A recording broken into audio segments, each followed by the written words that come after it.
Hello, and welcome to Saturday Mourning Cartoons, the weekly podcast that revisits, reviews, and ridicules some of the world's weirdest animated series. Coming to you from cyberspace, I'll be your host, Dave Trumbore. And joining me as always, he runs around in underwear, it's Sean Paul Ellis. How are you underwear wearing fiend? David. I'm doing well. How about yourself? I wish we were doing a video cast right now, because he's literally just running around in underwear, ladies and gentlemen. It's a delight. I am. Why would you not? Yeah. Look, I am in the confines of my own home. Yeah. I'm gonna get comfortable. Oh, do what you I'm want. gonna get comfortable. Yeah. Good stuff. I'm uncomfortable. Ooh, and completing our trio. His brain's overloading, and it has a chocolate coating. It's Matt Barron. How's it going, buddy? I'm good. He's got chocolate coating, everyone. So we got Naked Sean running Delicious. around. Near Naked Sean. He's not an ever near, Yeah. as far as I know. And chocolate coated Matt Barron. This is a delightful little episode. We're obviously talking Freakazoid, because that's about as random an intro as we can have. And this is about as random a show as we've watched so far. I don't know how the guys feel about it yet, I wanna jump in. Hey, Dave, Matt. Since Yeah. this show is completely based on non sequiturs, at any point during this episode, if somebody just wants to non sequitur and just start talking about whatever else is on their mind and something completely different, I'll allow it. Oh, fuck, that's going to drive me insane.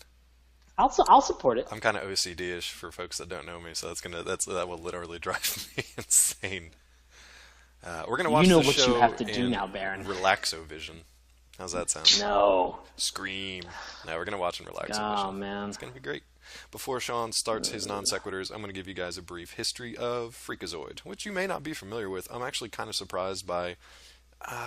I don't know, this was a big thing to me in the mid-90s. I thought more people liked it. Apparently not so much. So if you're not familiar with it, Freakazoid was an American animated TV series created by Bruce Timm and Paul Dini, names you may recognize, for the Kids WB programming block on the WB, the kind of defunct turned into CWWB. This was an Amblin Entertainment and Warner Brothers Animation production. Also involved Steven Spielberg, which was kind of fun. It was the third animated series that involved Mr. Spielberg. This was kind of during the late 80s and early 90s when kids animation was definitely making a big comeback. So I mentioned Bruce Timm earlier. You probably know him, one of the big players in DC Animated Universe. This was his creation, but he actually intended it to be kind of a straightforward superhero action adventure. With a little bit of comic flavoring, but Spielberg came in and was just like, nope, we're going to take the guy that wrote Animaniacs, his name's Tom Ruegger, and we're just going to turn this into a crazy bonkers comedy, which is exactly what happened. I don't think it would have done, well, it didn't do well, let's say that. It didn't do well in its original run. It developed kind of a cult following and, just kind of a cult hit in later years. But during its original run, numbers weren't so great. So it's hard to say whether or not that was a good decision or not. The styling of the show is just, it's surreal. There's slapstick, they break the fourth wall a lot. There's a little bit of satire, but there's a lot more kind of the parody, and we can talk about kind of the differences between those two. There's a lot of pop culture references, but they were specific to pretty much the time of the mid-90s when this ran. The series was one of the first to debut on the new Kids WB Saturday Morning block, September 9th, 1995. It lasted for 2 seasons, 24 episodes, finishing up on June in 1997. And like I said, that's pretty reasonable. It's not that's bad. Pretty, that's pretty respectable. 24 episodes, I think that's pretty good. And honestly, like, these shows were so crazy, they probably just burned through all their goodwill because it seemed like they did not give a shit. They just did whatever they wanted to do, which is why I love these shows. And once the reruns showed up on Cartoon Network a couple of years later, that's when people started to kind of like pay attention to it. It kind of came into its own in that time when like Family Guy was being revived on Cartoon Network, and there were just some more kind of bonkers shows on that cable network. So I'm glad that it found a place, and I'm glad we get to watch it again. But to tell you what the show is actually kind of about, I'm going to turn it over to Sean, and I'll stop my rambling. Thank you. So the title character in here, Freakazoid, has an alter ego that is a 16-year-old boy named Dexter Douglas. He's a high school student. He seems to be pretty poor with the ladies, but Freakazoid seems to continually, I don't know, kind of quest after like makeouts or kisses on the cheek. Yeah. Oh boy. I guess this is what's interesting to me, and I know that we've kind of done like internet timelines before, especially when we discussed Reboot. But I mean, this show came out in 1995. Dexter Douglas gained his powers from a computer bug, which sucked him into the internet and sucked him into the computer and gave him all of the information that is on the internet at that time. Right. We've talked about this. Like, commercial internet had only been around for like a couple years at that point. So like, he gained a bunch of like AOL chat rooms, a bunch of spinny GIFs, angelfire.com, Yeah. GeoCities, Some like, cat pictures. He the gained very first the cat pictures. garbage of the internet Yeah. that like we are trying to still now bury. Well, dude, it's no wonder his brain was fried. I mean, good Lord, cramming all that junk in there. Well, I mean, I guess the point that I want to make with this is that there really wasn't enough. Like, at that point in time, you could still write down a majority of the IP addresses for the internet on a piece of paper and pass it to a person. Right. And, like, it wasn't ridiculous. Like, ugh. So, whatever. That was the best Matt Barron laugh ever. He has, along with the ability to have all the information that's on the internet, which comes across in all these pop culture references, he has enhanced strength, endurance. He has speed.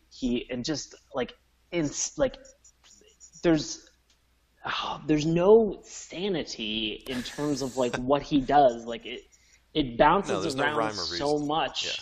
Yeah, like I mean, I don't have like an attention problem at all. And I was sitting here watching this, paying attention to the show, and I was like, oh my God, maybe I do now have an attention problem. It gave from watching all this the kids, program. ADD. Yeah. Definitely.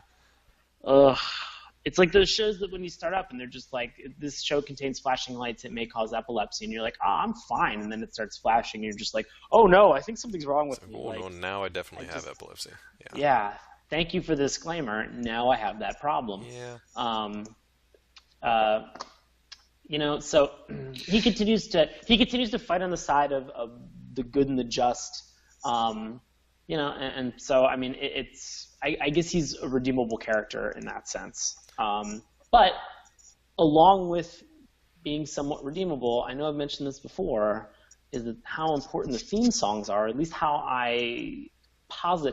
important I posit the theme songs to be. This show actually really does have a great theme song. Absolutely. And before we even get into that, I just want to mention this show was actually nominated for a Daytime Emmy in 1998. What? Yeah, based on an outstanding original song from composer Julie Bernstein and lyricist composer John P. McCann. I don't think it was for the title song. Wikipedia says it was. Yes, they actually won a Daytime Emmy in 96 for the original song, and they were nominated again in 98 for a song called Invisibo. But yeah, this main theme won a Daytime Emmy, which just goes to show you how shitty and worthless Emmys are. So, that being said, I'll turn it back over to If you Sean. stand on top of the pile of shit, you're still the king, right? Exactly. But now I'm going to turn And it you're over to you still standing. guys. You're still standing on shit at that point. Hey, at least so you're standing, not that great. kids. At least you're still standing. Well, that's All why right. the daytime Emmys are shit. Matt, I'm going to do this reading. Would you mind helping me out? I would love to help you, Sean. Wonderful. Super teen extraordinaire Freakazoid. runs around in underwear. Freakazoid. Rescues Washington, D.C. Freakazoid. unless there's something better on TV. Freakazoid. His brain's overloading. It has a chocolate coating. Textbook case for Sigmund Freud. Freakazoid. Check out Dexter Douglas, nerd computer ace, when surfing on the internet and was zapped into cyberspace. He turned into a freakazoid. He's strong and super quick. He drives the villains crazy because he's a lunatic. His home base is the Freakalair. Freakazoid. Fricassee. Floyd the barber cuts his hair. Freakazoid. Chimpanzee. Rides around in the Freakmobile. Freakazoid. Freakazoo. Hopes to make a movie deal. Freaka me. Freaka you. He's here to save the nation, so stay tuned to this station. If not, we'll be unemployed. Freakazoid, Freakazoid, Freakazoid. Wonderful. Very well done. Wonderful. Applause, applause. Very well done. Sean, I am excited to get into this theme song conversation with you and Matt because there are a number of things that I love about it. But I know you have an ongoing theory about how theme songs kind of set up the potential for the show and give the viewers some information. So how do you feel about this particular Emmy-winning theme song?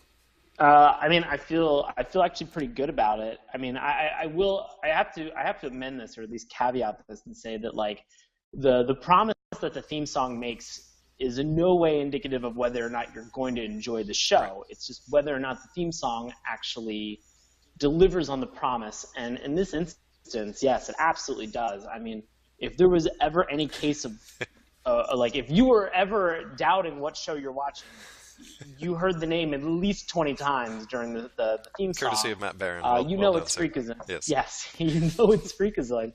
I mean, it bounces around so quickly that, I mean, like, it does a great job of mapping the style of the show Definitely. and the non-sequitur nature into the actual theme song. And so, in that case, yes, I think it delivered on its promise of being something completely batshit insane. Yeah, and I love the visual way they jump around too. So, like you said, their lyrics kind of jump around from place to place. You don't know what's coming next.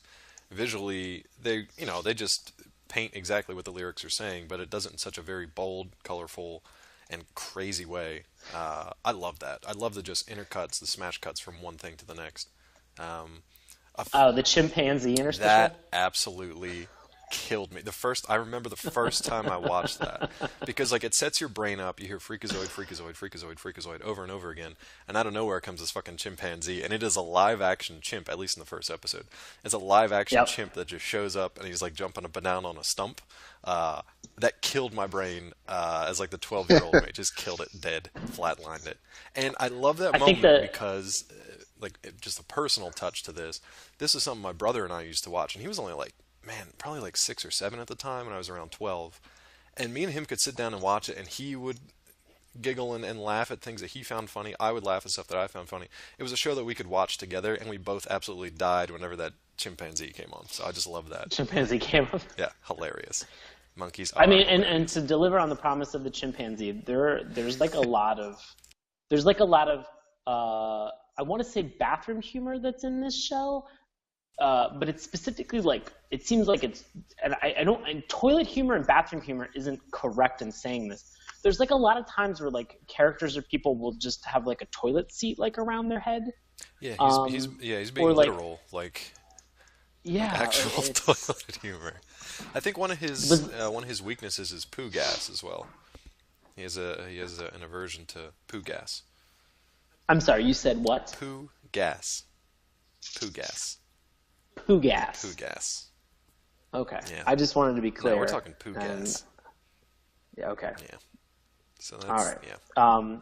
Was there any moment in the theme song when you guys heard the rides around in the Freakmobile where you were like, oh, this is getting dirty? Ooh, I have to mention. This is my second point that I have to mention. This is getting dirty. This is getting good. I remember my mom disliking this show, which of course made me like it even more. I was like a 12-year-old kid because she was like, it's kind of funny. I don't like when he says "freaka me, freaka you," and then she would just like walk out of the room, and I thought that was hysterical. I thought that was as funny as the show itself. She was just like, I don't like when he says "freaka me, freaka you." Great, good mom. You should have just put on some smooth R&B, like some Silky, like in the background, and just like put on his one hit "Freak Me Baby," and put a bright red onesie on with an F and an exclamation point. Yeah, exactly. That would have been fun. Good stuff. Yeah, I don't know. I mean, this theme song to me, like, I remembered it before I even looked it up. It was just one of those things that stuck with me, and I just love that it sets up. To your point, I love how it sets up the nature of the show. That is just nuts. It's energetic. It doesn't always make sense. There's going to be different kinds of comedy that you may or may not like. There's going to be a lot of non sequiturs. I love the fact that this show it's all animated, but then they throw in these weird cuts of like old timey footage that's like live action, like the three German dancers that just start having like a slap fight in the middle of dancing. Do you remember that one? Yeah. Speaking of non Yeah. sequiturs, I mean shit like that just like blew my mind when I was a kid because it just made no sense and I didn't know how to handle it, and I loved it, and I still love it. I don't know if because I mean Animaniacs and Tiny Toons Yes. all came before this show, and I don't know if it was just that like I loved both of their theme songs. I don't know if this was something where like I maybe I didn't get it, or maybe I just didn't like it as much as I enjoyed Tiny Toons and Animaniacs. But like, I know I watched the show a couple times on TV, and then it became one of the shows that like when it came on, when I was like, because I must have been like 15 when this came on, like I'd see it come up and I'd be like, oh, I gotta change the channel. Like I gotta put on Saved. I gotta put on Saved by the Bell. Like I gotta see. Maybe it was just the see what those wrong kids up time at for you. Bateside are Maybe it doing. was just you were just too old for it at that point. And for me, it was like the exact perfect time because my brain didn't know what the hell it was doing. So like this show made perfect sense for it because nothing else made sense. So the fact that this show was so insane, I was just like, yeah, I can get behind that. Nothing makes sense. Okay, yeah. Yeah. How you doing over there, Wheezy? Did you like this show? No, you know what? It was No. all right. I mean, I think it was in about 7th grade when this show was on TV. Yeah, dude, we're So, the same age. yeah, I know, but at any rate, no. I mean, I'm kind of in Sean's boat. Like, I watched a little bit of Animaniacs, but Freakazoid for some reason, like the Jerry Lewis shit Yeah, was just we'll like, get to that. That you know, I can and it's understand that. and just like stuff like that. I'm just like, That's valid. You know, That is a can't very really do this so valid. much. Because I'm not a fan of Jerry Lewis. I do like slapstick, but his particular brand with the lady and all that, I never got into that. That was always grating and irritating.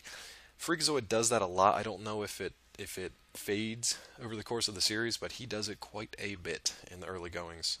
So I think the voice actors were trying to figure out the character, figure out how kind of crazy he is. But I love the fact that the creators and the writers and even the animators, they just kind of let him go. Like there's no restrictions. They just let him go, man.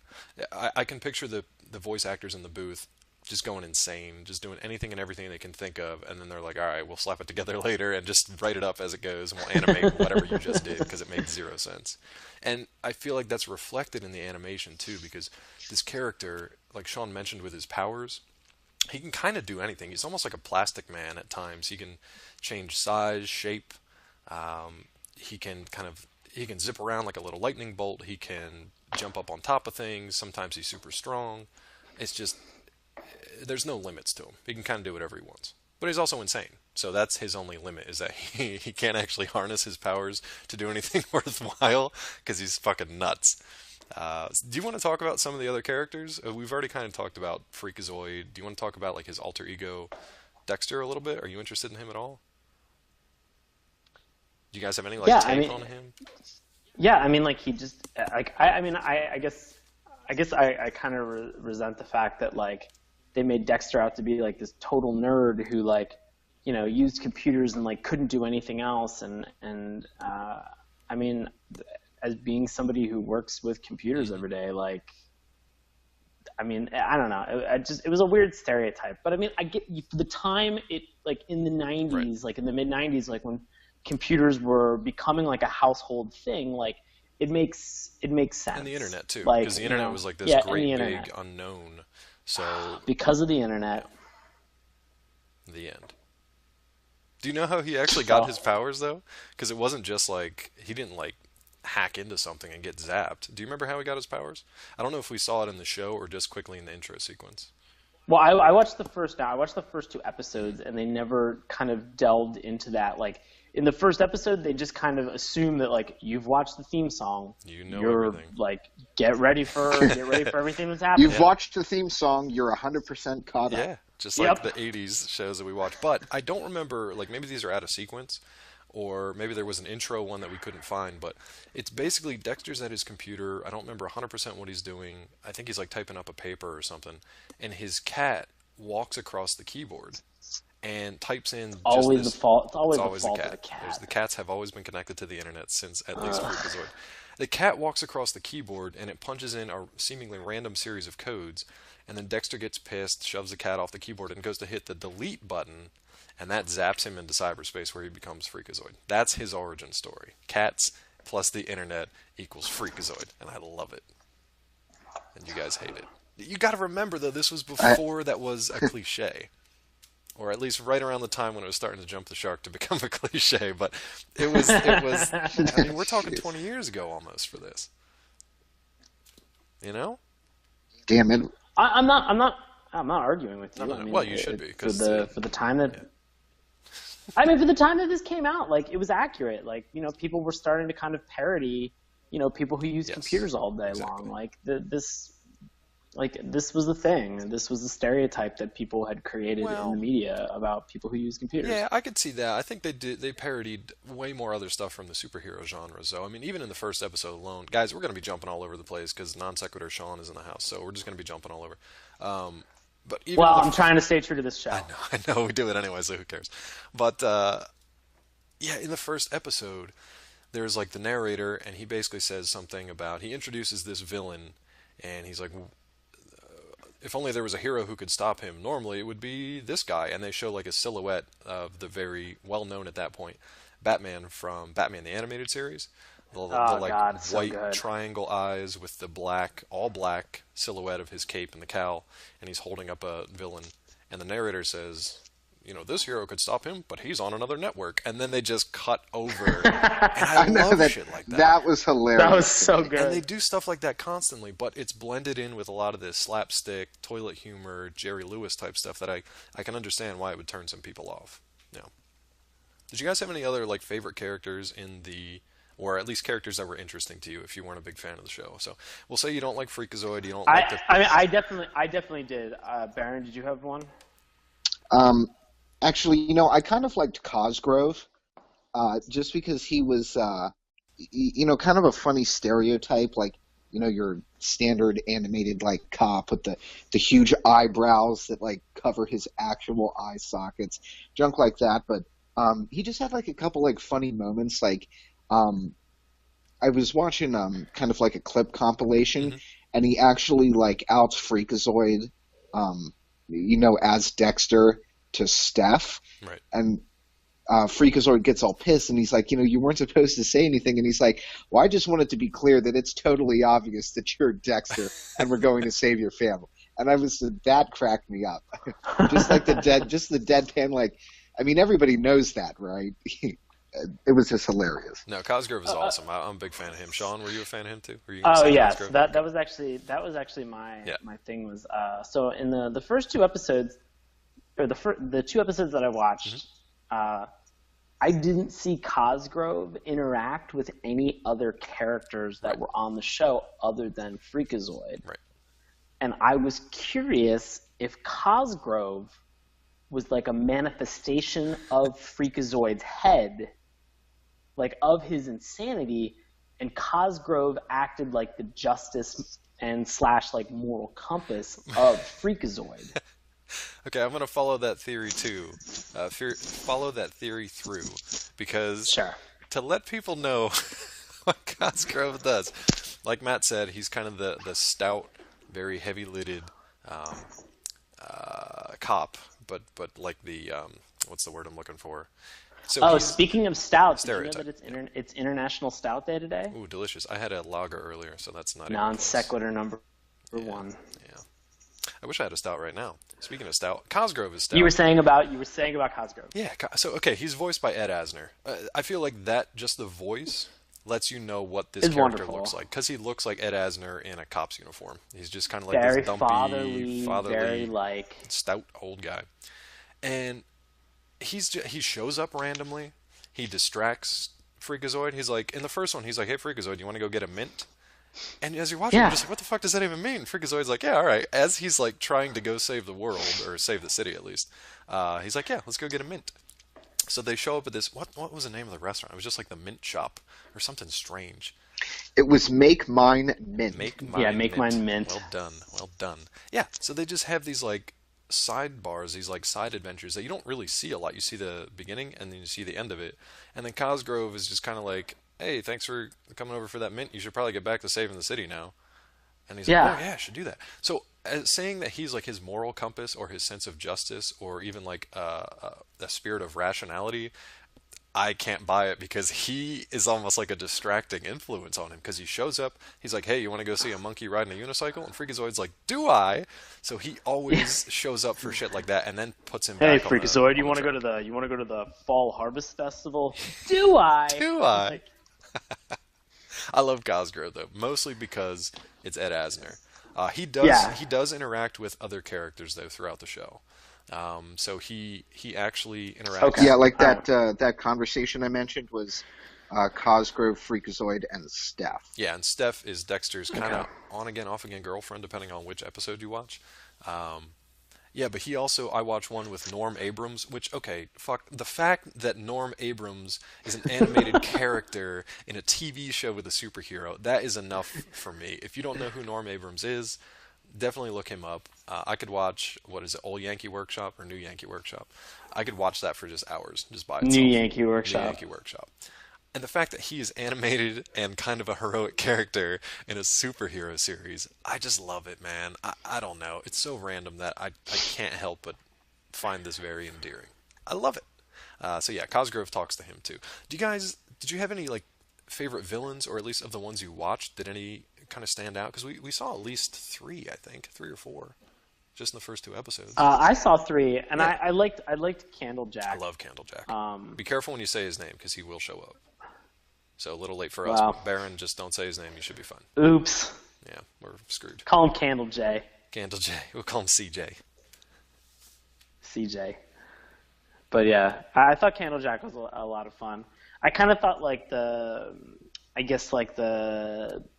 for that second episode, they kind of introduced like this like really long voiceover Deus Ex Machina to like wrap up his interaction with Candlejack about like Freakazoid building this trap and like how could CJ have known that he was doing this thing, and then he ensnares them, and then it was done, and then everything was over. And I was like, well, that seemed very simple and well packaged with a little ribbon on it. So, all right. Yeah, but I don't know. it's not. All right, I don't know how to explain this, but to me, it's not the stories that I'm not looking for a conflict and then a resolution in a story. I'm just looking for wall-to-wall insanity from 1 minute to the next, because that's what this show is. Like, if you want the regular superhero type stuff with a story that, has some intrigue and stuff, great, there's plenty of stuff out there for that. This is a parody of that, so they flip that around. They tie stuff up neatly because they've done so much crazy shit for 99% of their time that they just wrap it up at the end and are done with it.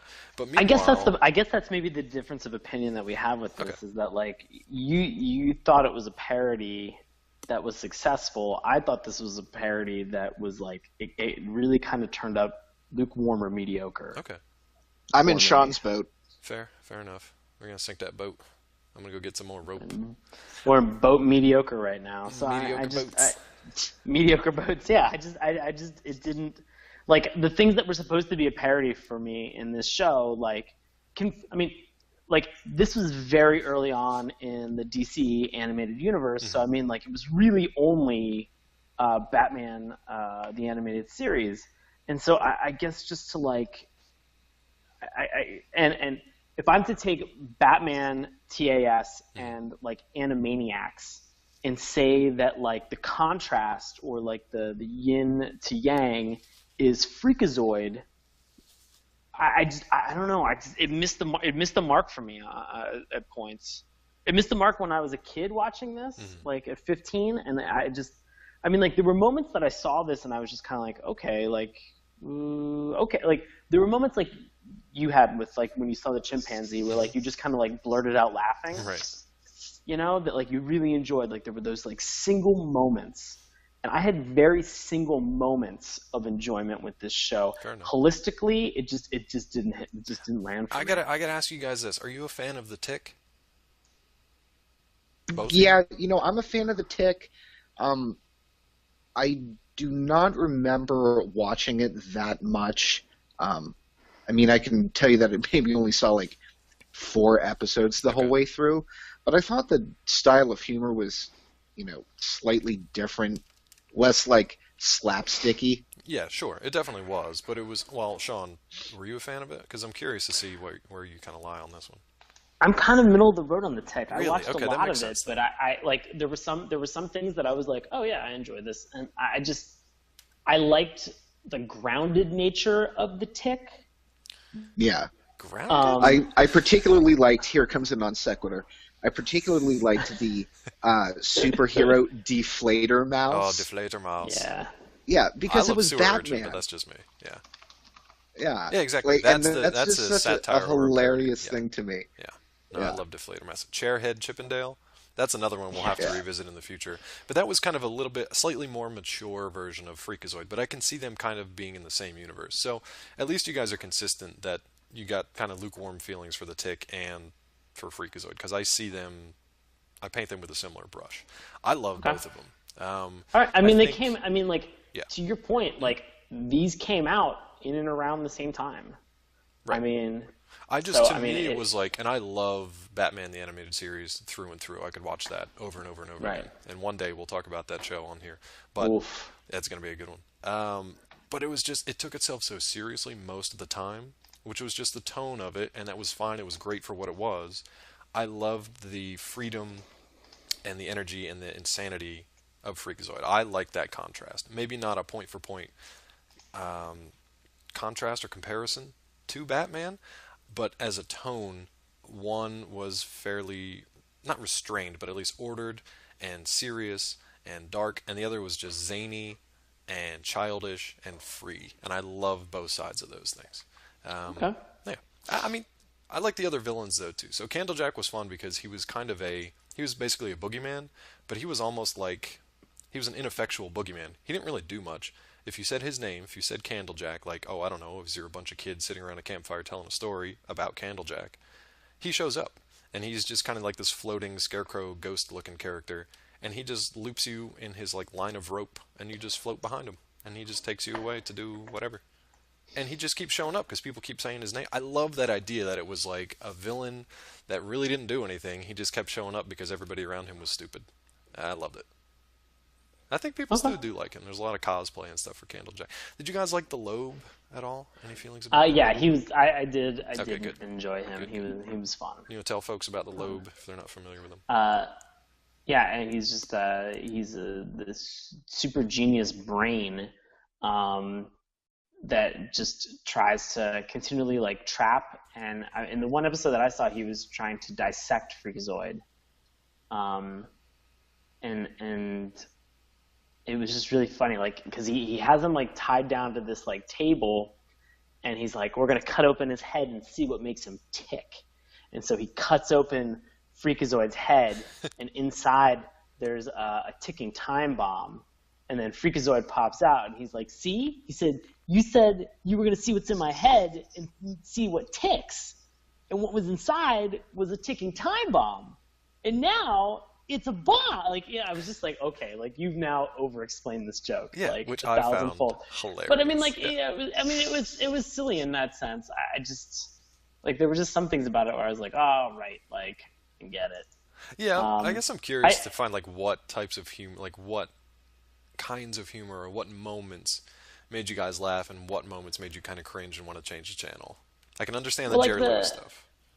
The Jerry Lewis stuff. Some of the stuff that was, I guess, like very relevant in like pop culture or like the news during that time. Mm-hmm. Like in the first episode, there's like this. So to set the scene for the like part of the first episode, since everything's kind of broken up into like these smaller chunks. Yeah, it's like a variety. The villain called Cave Guy has taken over Harry Connick High School. There's a dance that evening. He attacks. There's a newscaster that is outside, and he just says like. He just goes, this is a story as big as OJ. And I was like, oh, yeah, no, that's a little rough. I mean, that's a problem with this isn't anywhere humor. close to. No. This is a comical caveman who every once in a while just goes, I subscribe to the New York. So that I think was funny because the first time you're introduced, it's the first episode. you're introduced to this lumbering caveman that's just like going through the streets of Washington D.C. and just like flipping cars and smashing police cars. And then it cuts to him, and he's just like, "Oh, I subscribe to the New Yorker," and it's just you don't see shit like that coming. So I mean, if that tickles your funny bone, then great. But Dave, if not, then I can understand not liking it. Yeah. Yeah. With all this heat, how will I escape to the Hamptons? It still makes me laugh. Jesus.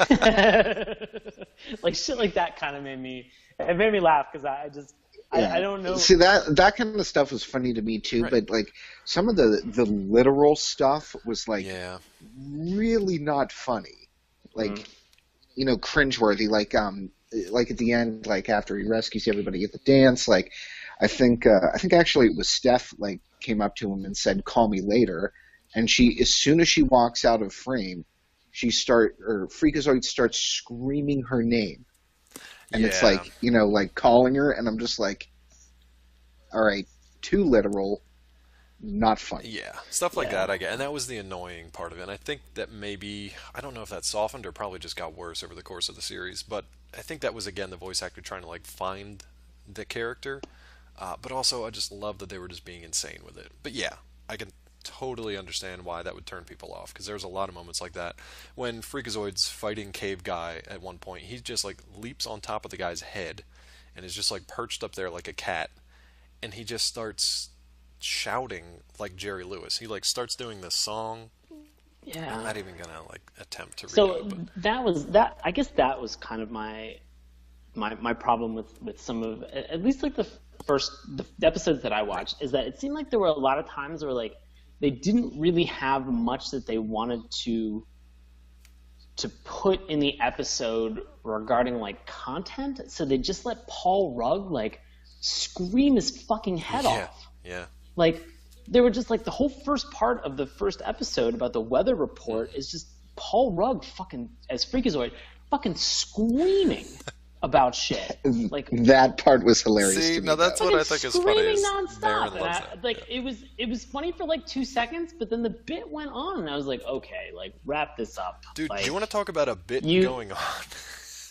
Can we talk about the third part of that first episode? Do you remember that bit about the hand man? Yeah. So the hand. Oh god. Man. So they did this whole thing like at the end about like it's Freakazoid's continuing quest to find the perfect sidekick. Right. Well done. Sidekick. Well done. And so he has this sidekick named Handman, which is just he has drawn he's drawn eyes on his hand. Yep. And he's made it into like a kind of like a little hand puppet. Yep.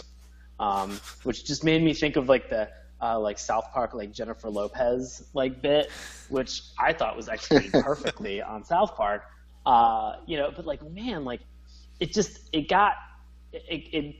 kind of just dragged on like forever and ever, and then there was a little bit of action where like he finally used Handman to like punch the Lobe and like kind of foil his plans to like get to be captured. And so I mean like that was fun, and that was interesting. It was just like there were like just those like ventriloquist, like those bad ventriloquist bits where he's just like, watch me drink this glass of water, and he's like drinking a glass of water, and like the hand is like still talking, but then it's like as he's drinking it's gargling water, like you can clearly tell that it's just his hand, and like the Lobe's not buying it. I guess that's what was actually funny to me, was the Lobe wasn't buying it for like 1 second. Yes. He called him on his bullshit. See, and that is one of the greater things about the show too, is that everybody in this world knows that Freakazoid is fucking insane. Everybody else kind of like is the straight man to him, even if you're the Lobe who's just walking around and you're just a giant exposed brain.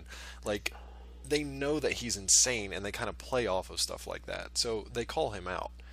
I liked stuff like that, especially with the Lobe. He has a very just kind of like dry delivery, a dry sense of humor, and he always just gets beat up, but he keeps coming back for more. I liked stuff like that.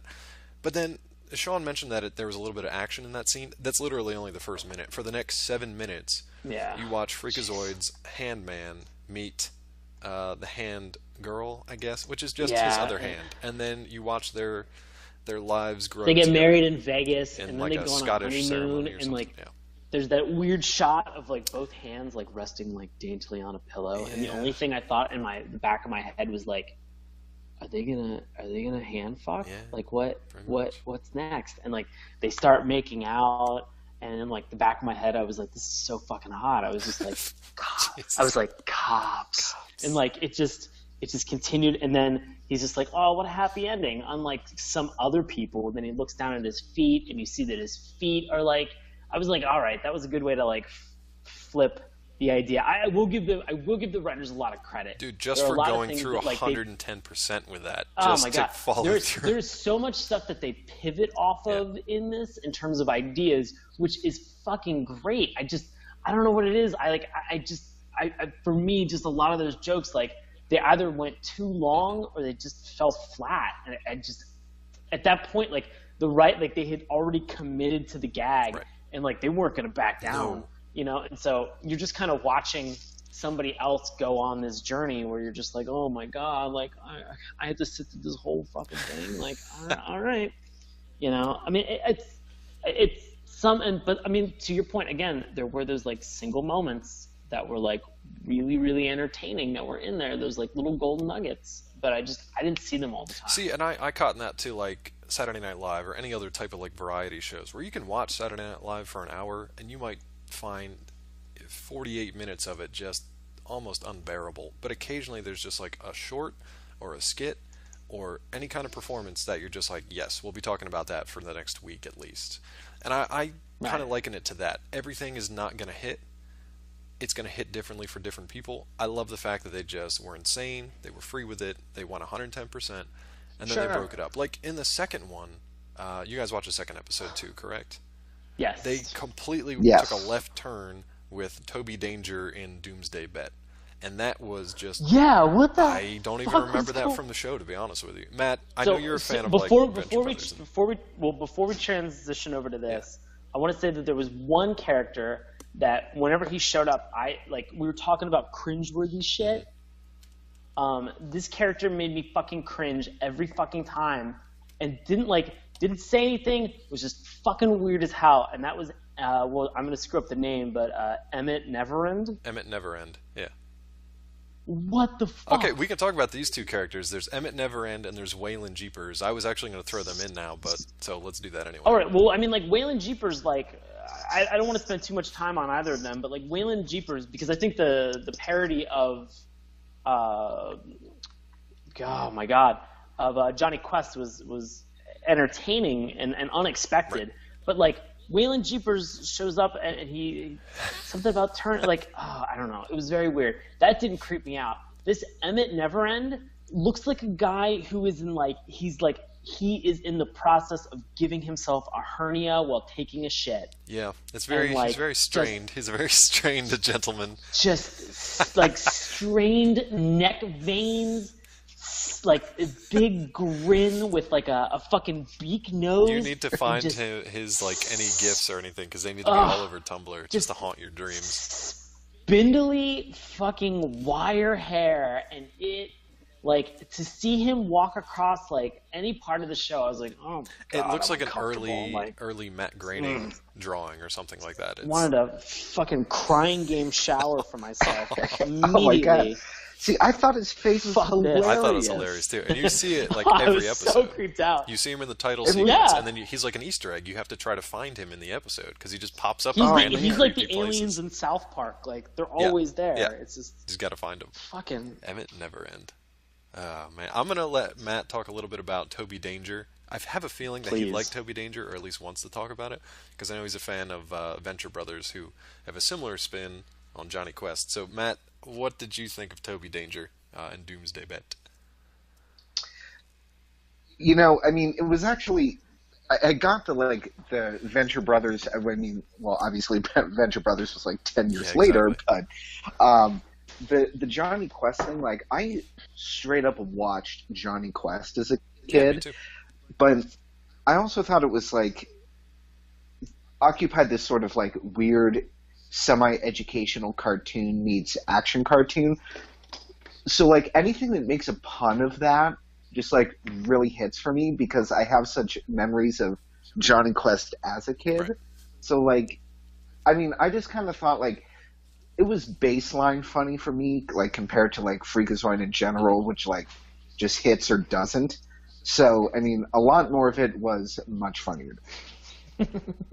Yeah, I loved it. I wanted to actually look and kind of dig in to see What the hell were you laughing at, Sean? He's just Emmett never. No, no, because I wanted to, like, is there like a part, Matt? Is there like a part of you like when you were growing up that you were just like, I wish I was Johnny Quest. Like, I wish I had like Who like doesn't a wish that? like a hunky adult babysitter. Well, maybe not that so much. A best friend who's a minority, and like a super science dad.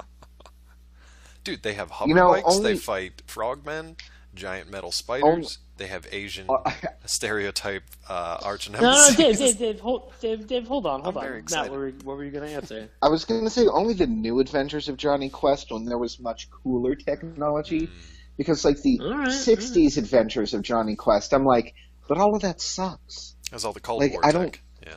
Yeah, exactly. You know, so it's got to be new Johnny Quest. For Buddy, me, but we're gonna tag team. We're gonna do old and new adventures of Johnny Quest one episode because I'm a huge fan of Johnny Quest. I love it. Old and new. I like both. I was also laughing at what was the part Toby Danger? Who was the father? Oh, I can't remember their names. I gotta pull their names back up, but But there's like, because the guy who played like the I'm confusing Venture Brothers. I'm confusing Venture Brothers and Johnny Quest now, but like the Brock Sampson Yeah. character, the fucking name Dash O Pepper, Dash O like I lost my mind. I was like, this is so fucking great.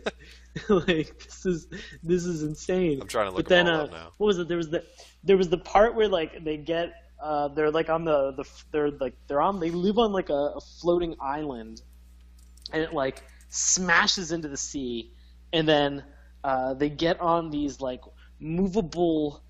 It's like a sidewalk. It's like a floating sidewalk. Yeah, I think they and actually Toby just call Danger it our asks, movable he's like, sidewalk.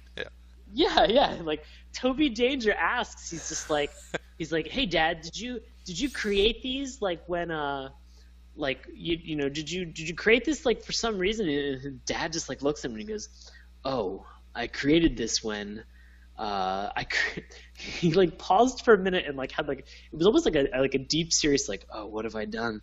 And he's just like, oh, I created this when I created the technology that destroyed your adopted sister Sandra's like this technology killed your entire adopted sister Sandra Danger's like hometown and all of her family. Right. And she just like, without a beat, she just goes, I don't look at it as losing a family, or she goes, I don't look at it as like losing a hometown. I look at it as gaining a family. And I was like, oh my God, I fucking love this. Like, this yeah, is that was insane. pretty hilarious.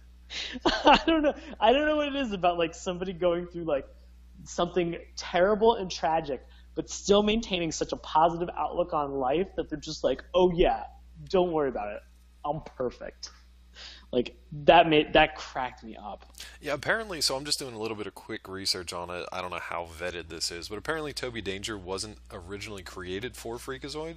It was a guy named Tom Minton who was a writer for Animaniacs. He liked doing parodies of other cartoons. He did one that parodied like Mighty Mouse, and he also had an idea for Johnny Quest. And they just didn't know where to put this one, so it was storyboarded. It was ready to go. They just didn't know where to put it. So it wasn't until Freakazoid kind of popped up, and they were just like, oh, it's like a variety show. Let's just put that together in there. Yeah. So that's kind of where that came from. I don't know if they ever did any more of them, but I absolutely loved that. I thought it was hysterical, and it was a nice precursor to Venture Brothers, which took it way further. But I love the fact that they kept that like 60s era Hanna-Barbera style of the visuals too. And obviously they had fun with the names, but they kept that visual style too, so that was pretty cool. I like that. Would you recommend Freakazoid just for that short alone, or would you tell people to go seek out Toby Danger just by itself? I would seek that out and then take a pass on the rest, to be honest. You hurt me deep in the soul and the heart. I thought you guys were going to like this one. I'll find one that you actually like one of I'd these say days. Actually, my recommendation would be just to watch episode 2. Sure. Because that had I'm not going to say the name. You already I'm did. that It's dumb. I'm already not there going to with a get lot of fooled rope. into it this time. Yep. Because that had Candle Jack in it, and it also had the Toby Danger segment, or the first Toby Danger segment. I think that was I think that's worth the watch. I mean, if you like sort of the non sequitur, that'll also give you an exposure to Cosgrove and sort of just how he interacts with the rest of with the rest of the show and that dynamic that he has with Freakazoid. So yeah, watch episode 2. If you watch episode 2 and you're just like, yeah, I'm into this, like, yeah, maybe go back, watch the first episode, continue watching. But I mean, I'm glad I watched episode 2. Episode 1 was so much of a clusterfuck for me. I just too many cringe moments. Fair enough. So that's a pretty episode 1 was a bit of a long walk for me as well. I'll agree with you there. Fair enough. I'm still going to recommend it because I loved it as a kid. I enjoyed going back to watch it. Classic Dave. Yeah, well, I'm the host, so you do what I say.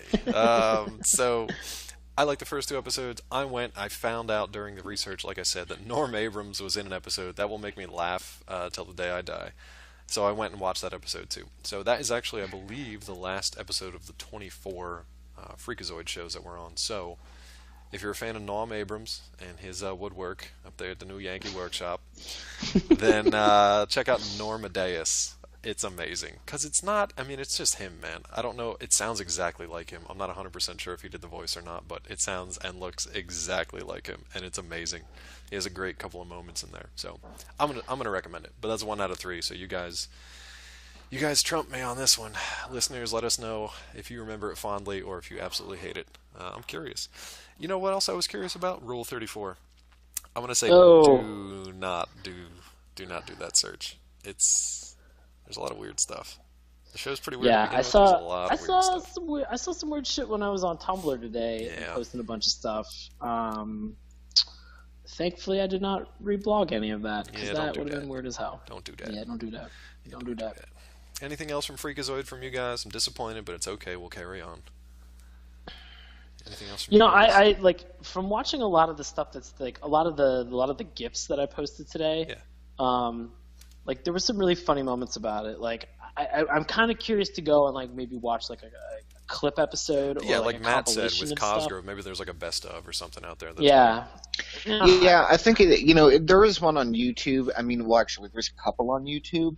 I mean, it's good because it really is the highlights of it. So it's like, you're not going to get any storyline elements there, but it's good laughable moments. I gotta say, speaking of non sequitur, why the fuck is there a picture of Totally Spies on our Tumblr page right now? What is happening? Shut up. I'm just Somebody had said like, because I follow a lot of cartoon stuff, and somebody had said like, please tell me that I'm, the title of it says, "Tell me I'm not the only one who remembers these 3 bad bitches," and it's a picture of the 3 ladies from Totally Spies. Got it.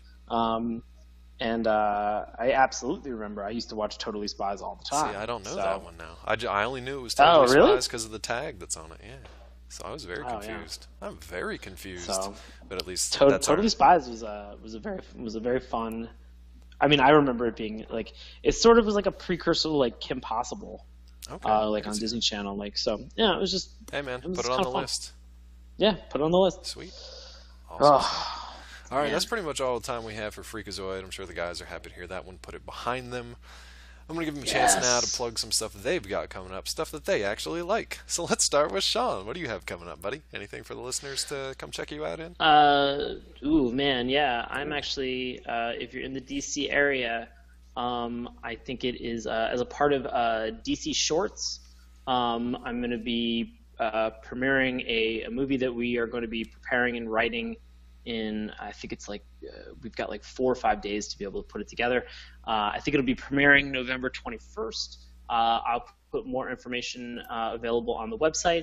And then I have a bunch of shows that are going to be available or coming up in December at Source Theater as a part of Washington Improv Theater's upcoming holiday run called Seasonal Disorder. You can find out more information on WIT's brand new website, which is witdc.org. I like it. Like Sean said, we're going to have all that information up on our site, and you can go check it out, check him out. That's a lot of stuff, buddy. Baron, why don't you balance him out and tell us what you're going to be doing the next couple of weeks? You Nothing. Yeah, there it is. Balanced. Chilling. The world, Chilling. the world is balanced. As for me, if you listened to last week's episode, you heard my good buddy and sometimes boss, Steve Weintraub, on the show here from Collider.com.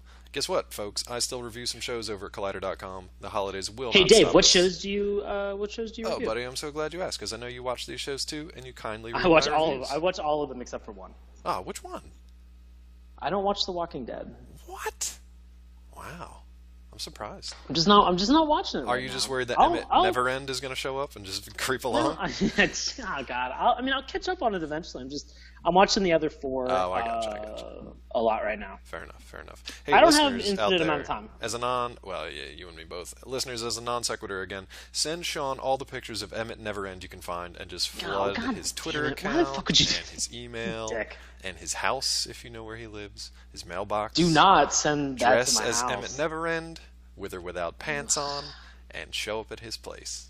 Back to my shows. If you want to check out reviews on Gotham, The Flash, Arrow, The Walking Dead, and Constantine, you can check me out and my reviews over at Collider.com. If you want to know more about the show, please visit us at SaturdayMourningCartoons.com. Again, that's morning with a U.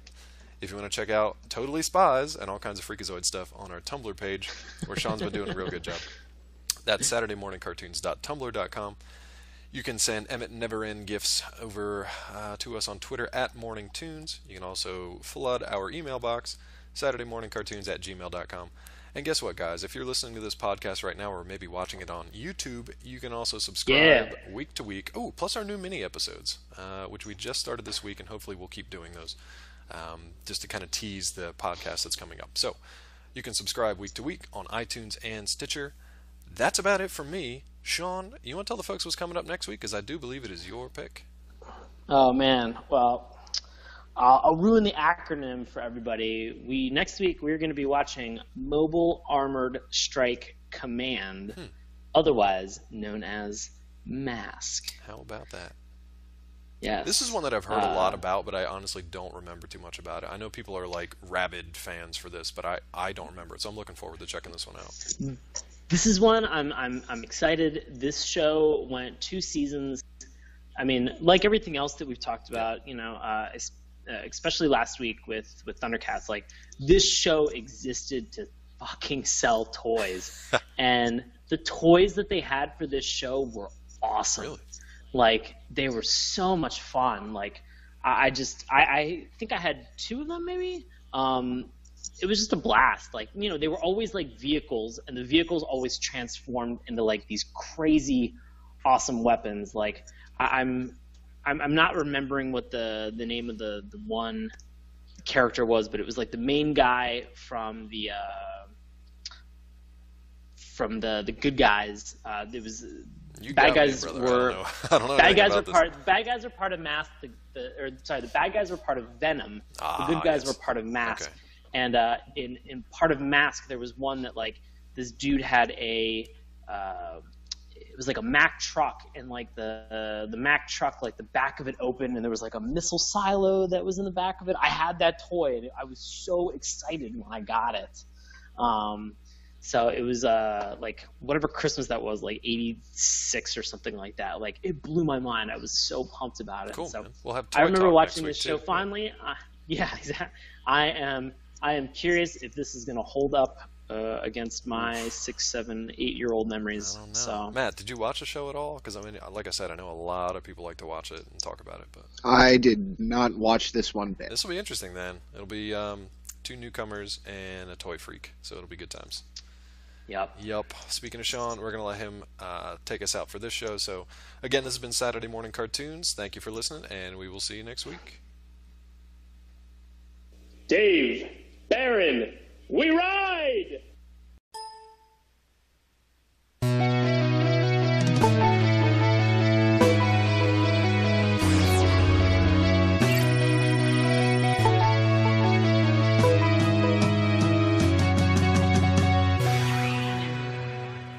Hello, and welcome to Saturday Morning Cartoons, the weekly podcast that revisits, reviews, and ridicules some of the world's weirdest animated series.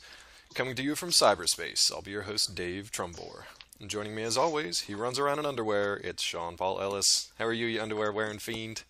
David. I'm doing well. How about yourself? I wish we were doing a video cast right now because he's literally just running around in underwear, ladies and gentlemen. It's a delight. I am. Why would you not? Yeah. Look, I am in the confines of my own home. Yeah.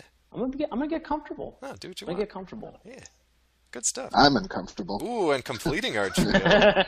His brain's overloading, and it has a chocolate coating. It's Matt Barron. How's it going, buddy? I'm good. He's got chocolate coating, everyone. So we got Naked Sean running Delicious. around. Near Naked Sean. He's not an ever near, as far as I know.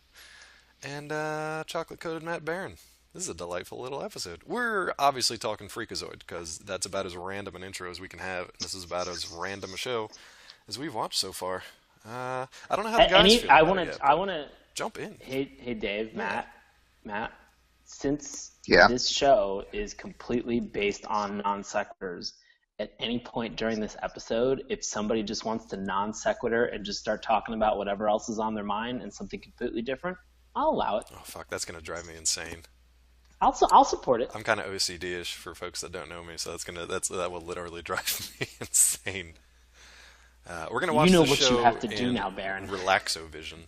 How's that sound? No. Scream. No, we're gonna watch in Relaxovision. Oh man. It's gonna be great.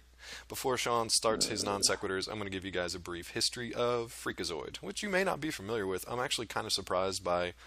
I don't know, this was a big thing to me in the mid-90s. I thought more people liked it. Apparently not so much. So if you're not familiar with it, Freakazoid was an American animated TV series created by Bruce Timm and Paul Dini, names you may recognize, for the Kids WB programming block on the WB. Dexter Douglas. He's a high school student. He seems to be pretty poor with the ladies. But Freakazoid seems to continually, I don't know, kind of quest after like makeouts or kisses on the cheek. Yeah. Oh boy. I guess this is what's interesting to me, and I know that we've kind of done like internet timelines before, especially when we discussed Reboot. But I mean, this show came out in 1995. Dexter Douglas gained his powers from a computer bug, which sucked him into the internet and sucked him into the computer and gave him all of the information that is on the internet at that time. Right. We've talked about this. Like, commercial internet had only been around for like a couple years at that point. So like, he gained a bunch of like AOL chat rooms, a bunch of spinny GIFs, angelfire.com, Yeah. GeoCities. Some like, cat pictures. He gained the very first cat the pictures. garbage of the internet Yeah. that like we are trying to still now bury. Well, dude, it's no wonder his brain was fried. I mean, good. The kind of defunct turned into CWWB.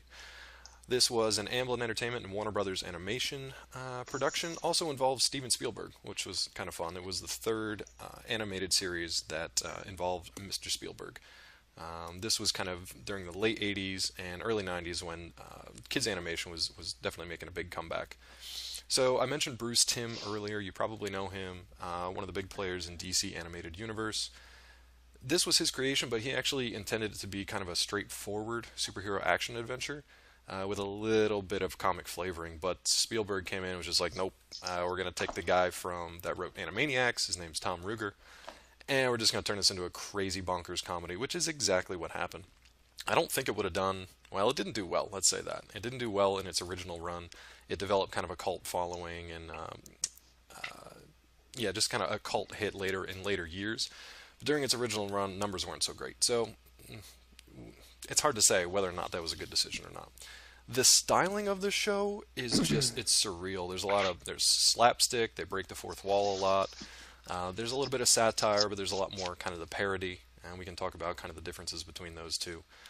There's a lot of pop culture references, but they were specific to pretty much the time of the mid-90s when this ran.